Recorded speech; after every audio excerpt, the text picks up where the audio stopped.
Hello everyone. In this video, we will learn how to remove formatting in Excel shortcut. So let's start. Is my Excel, and you can see I have data in table format. To remove the formatting of tables, please select the entire data. So I select here the entire table. Okay. Then go to the table design tab. In tools group, click on the convert to range, and here one dialog box is open. The Microsoft Excel, do you want to convert the table to the normal range? So click on yes, and that's it. Now you can see the table design tab also removed.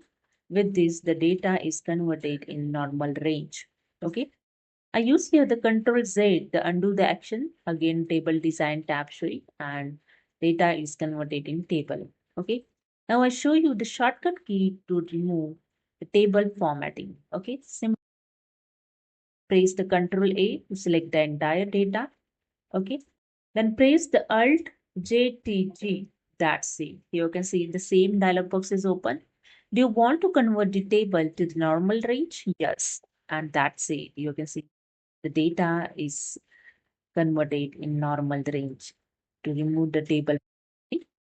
So that's it. Hope you understood. If you like this video, please subscribe. Thank you so much.